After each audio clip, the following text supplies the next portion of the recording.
A Bíblia na língua portuguesa.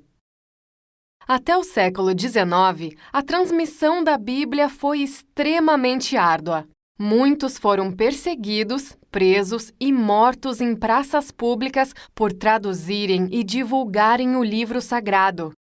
É fato que a Bíblia foi o livro mais perseguido e mais destruído no decorrer dos séculos, mas superou todos esses obstáculos. Hoje, ela já foi traduzida para milhares de idiomas e se tornou o livro mais distribuído no mundo. Toda a trajetória da Bíblia, desde os primeiros séculos da era cristã até chegar a nós, é um verdadeiro milagre e nos comprova como, de fato, ela foi divinamente inspirada, preservada e impulsionada. Mas como ela finalmente chegou em nosso idioma, na língua portuguesa? A princípio, não houve uma tradução completa da Bíblia, apenas traduções de pequenas porções. A história conta que o primeiro texto bíblico a ser traduzido para a língua portuguesa foi produzido por Dom Diniz, que assumiu o trono de Portugal no final do século XIII. Dom Diniz era um grande conhecedor do latim clássico e, assim, decidiu traduzir as escrituras sagradas para o nosso idioma, partindo da Vulgata Latina. Ele traduziu apenas os 20 primeiros capítulos do livro de Gênesis à mão. Mesmo não a traduzindo completamente, esse ato o colocou em uma posição historicamente anterior a muitos dos primeiros tradutores, como John Wycliffe, de quem já falamos em um outro vídeo, e que só traduziu as escrituras para o inglês muitos anos depois, em 1380. Mas Dom Diniz não foi o único rei a se envolver com a tradução das escrituras. Fernão Lopes, cronista português, afirmou que Dom João I, um dos sucessores de Dom Diniz, fez grandes letrados traduzirem para a língua popular os evangelhos, o livro de Atos e as epístolas de Paulo. Esses grandes letrados eram padres e utilizaram a Vulgata Latina em suas traduções. Enquanto isso, Dom João I, também conhecedor do latim, traduziu o livro de Salmos.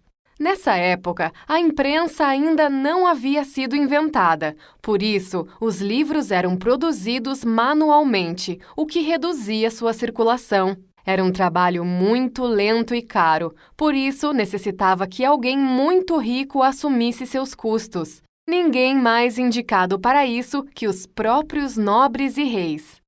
Chegou o momento, porém, em que as traduções completas começaram a surgir. E coube a João Ferreira de Almeida a grandiosa tarefa de traduzir pela primeira vez o Antigo e o Novo Testamento para o português. Almeida nasceu próximo a Lisboa, no ano de 1628, e, segundo a história, ele não tinha nem 17 anos de idade quando iniciou o trabalho de tradução da Bíblia para o português. Almeida perdeu seu manuscrito e precisou reiniciar a tradução algum tempo depois, em 1648. Já que conhecia o hebraico e o grego, ele pôde utilizar os manuscritos dessas línguas, mas também usou um pouco das traduções holandesa, francesa, italiana, espanhola e latina, conhecida como Vulgata. João Ferreira de Almeida concluiu a tradução do Novo Testamento no ano de 1676, mas conseguiu imprimi-lo apenas em 1681, ano em que finalmente surgiu o primeiro Novo Testamento em português.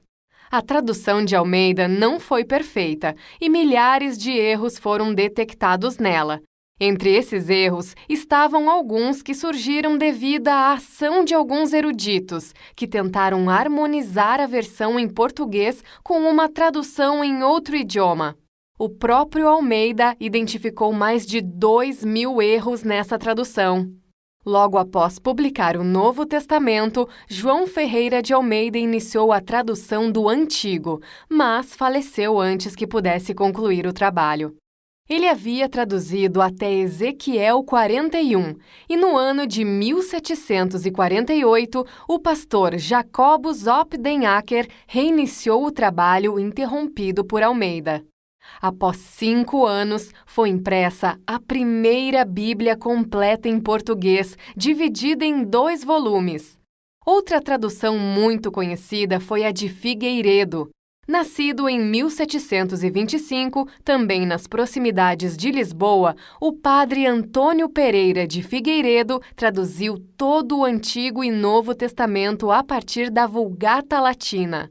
Figueiredo gastou 18 anos nessa tarefa e entre os anos de 1778 e 1790 publicou suas traduções divididas em vários volumes e cerca de 30 anos depois foi publicada em um único volume. É importante ressaltarmos que a tradução de Figueiredo inclui aqueles livros que são chamados de deuterocanônicos pelos católicos e de apócrifos pelos protestantes, que não os consideram inspirados.